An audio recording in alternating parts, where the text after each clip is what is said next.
حضرت عائشہ رضی اللہ تعالی عنہما سے مرفوعاً مروی ہے کہ جب اللہ کسی گھر والوں کے ساتھ بلائی کا ارادہ کرتا ہے تو ان میں نرمی داخل کر دیتا ہے۔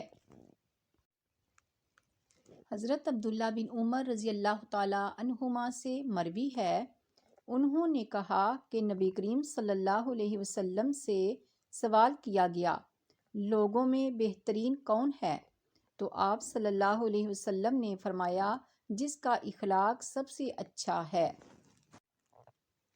حضرت ابو درداء رضی اللہ تعالی عنہ نبی کریم صلی اللہ علیہ وسلم سے بیان کرتے ہیں کہ میزبان میں سب سے باری چیز اچھا اخلاق ہوگا۔ حضرت عائشہ رضی اللہ تعالی عنہما نبی کریم صلی اللہ علیہ وسلم سے بیان کرتی ہیں کہ آپ صلی اللہ علیہ وسلم نے فرمایا، اللہ کے ہاں سب سے زیادہ ناپسندیدہ شخص وہ ہے جو سب سے زیادہ جھگڑالو ہو۔ حضرت ابو ہریرہ رضی اللہ تعالی عنہ نبی کریم صلی اللہ علیہ وسلم سے بیان کرتے ہیں کہ آپ صلی اللہ علیہ وسلم نے فرمایا، نمبر 1، جب زمانہ قرب القیامت قریب آ جائے گا تو مسلمانوں کا خواب جھوٹا نہیں ہوگا۔ نمبر 2، سب سے سچا خواب اس شخص کا ہوگا جو سب سے زیادہ سچا ہوگا۔ نمبر 3، مسلمانوں کا خواب نبوت کے 46 حصوں میں سے ایک حصہ ہے۔ پھر فرمایا، خواب میں 3 قسم کے ہوتے ہیں، خواب اچھا جو ہو وہ اللہ کی طرف سے خوشخبری ہے، اور ایک قسم کے خواب شیطان کی طرف سے انسان کو غمزدہ کرنے والے ہوتے ہیں۔ تیسرا خواب انسان کے ذہن میں سمائے ہوئے خیالات ہوتے ہیں، وہی خواب بن کر آ جاتے ہیں۔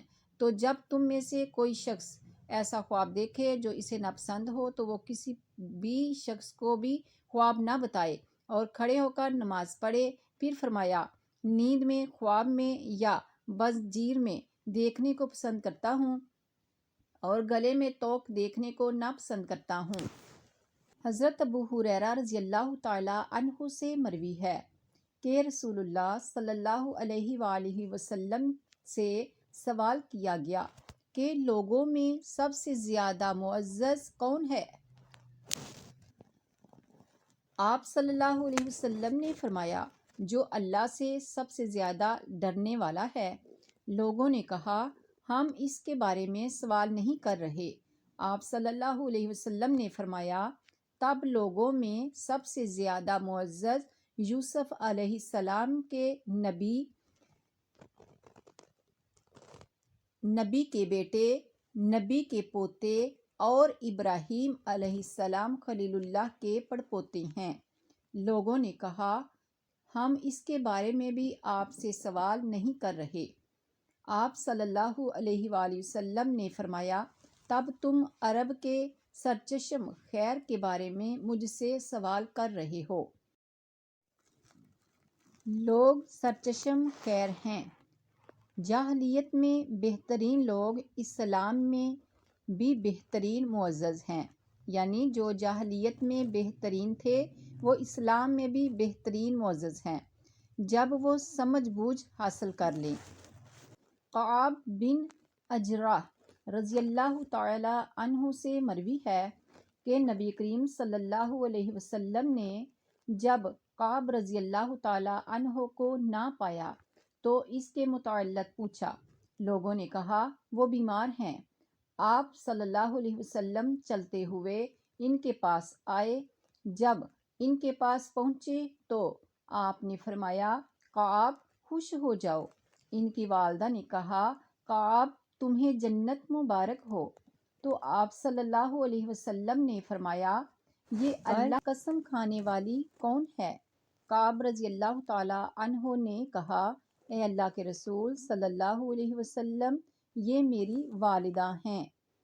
آپ صلی اللہ علیہ وآلہ وسلم نے فرمایا،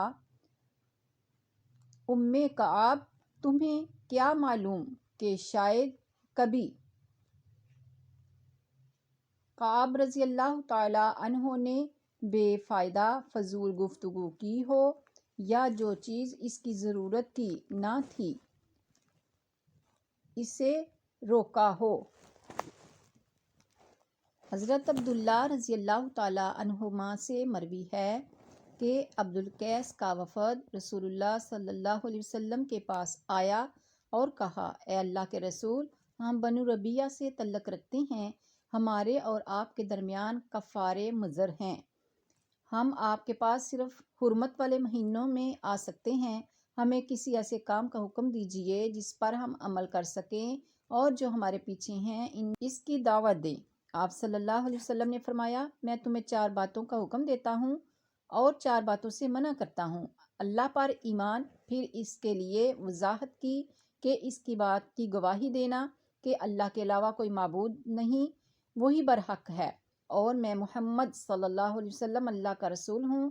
آپ نے ان کے لیے اس کی تفسیر بیان کی، نماز قائم کرنا، زکوٰۃ ادا کرنا، تمہیں جو غنیمت حاصل ہو اس کا 5واں حصہ دینا، اور تمہیں کدو کے برتن، شراب والے برتن، سبزی والے مائل برتن، تارکول ملے ہوئے برتن اور لکڑی کے برتن سے منع کرتا ہوں۔ حضرت ابوبکر بن ابو موسیٰ اپنے والد سے بیان کرتے ہیں، وہ کہتے ہیں کہ میں نبی کریم صلی اللہ علیہ وسلم کے پاس آیا، میرے ساتھ میری قوم کے لوگ بھی تھے۔ آپ نے فرمایا، خوش ہو جاؤ اور پیچھے رہنے والوں کو بھی جا کر خوشخبری دے دو کہ جس شخص نے سچے دل سے گواہی دی کہ اللہ کے علاوہ کوئی سچا معبود نہیں، وہ جنت میں داخل ہوگا۔ ہم نبی کریم علیہ السلام کے پاس سے نکلے تو لوگوں کو خوشخبری دینا شروع کر دی۔ عمر بن خطاب رضی اللہ تعالیٰ عنہ ہمیں ملے تو ہمیں رسول اللہ صلی اللہ علیہ وآلہ وسلم کے پاس لے آئے۔ رسول اللہ علیہ السلام نے فرمایا، تمہیں کون لے آیا ہے؟ وہ کہنے لگے، عمر رضی اللہ تعالیٰ عنہ۔ آپ صلی اللہ علیہ وسلم نے فرمایا، اے عمر، تم انہیں واپس کیوں لائے؟ عمر رضی اللہ تعالیٰ عنہ نے کہا، تب تو لوگ بھروسہ کر کے بیٹھ جائیں گے۔ تو رسول اللہ صلی اللہ علیہ وسلم خاموش ہو گئے۔